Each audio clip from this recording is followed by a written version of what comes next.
Le, u maħnajx sanħallu l-ħadd illi jiġi qudiemna u jippretendi li juhu fideh it-treġija ta' pajjiżna meta nafu li l-valuri ta' dik il-persuna jew l-valuri ta' dak il-partit mhumiex il-valuri li huma s-sinsla tal-poplu Malti u għawċi kollu. Dan kien it-ton li bih il-kap tal-Partit Nazzjonalista Lorenz Gonzi indirizza lil folla preżenti għal mass meeting fuq il-Fusos tal-Florjana.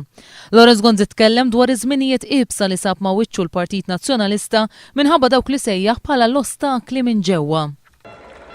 Matul dawn l-aħħar 4 snin ma nistax niċħad li ma għaddejniex minn żminijiet ibsa. Sfidi anki politiċi.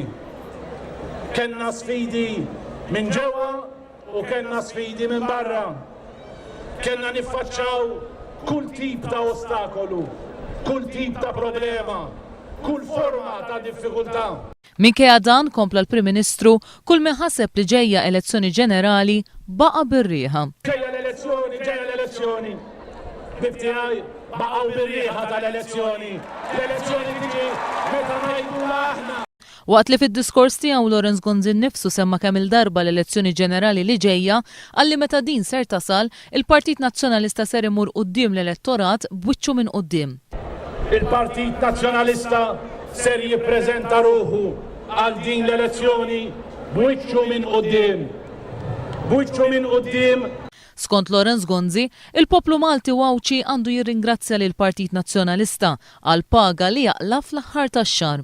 U meta tasal il-paga fl-aħħar tax-xahar, dik il-paga ftakar qed tirċeviha għax il-Partit Nazzjonalista kien jagħtem għalik fil-mument li kellek bżonnu. Il-Prim Ministru żied li l-Gvern ser jersaq b'wiċċu minn quddiem il-poplu għaliex għandu rekord fil-qasam tas-saħħa. Nistgħu nersqu quddiem il-poplu Malti u Għawċi u ngħidulu hawnhu ir-rekord tagħna fil-qasam tas-saħħa. Lorenz Gonzi ma naqas li jfaħħar li t-tim ta' kandidati nazzjonalisti għall-elezzjoni ġenerali li ġejja. Dan grupp ta' kandidati li hu grupp sabiħ. Grupp sabiħ.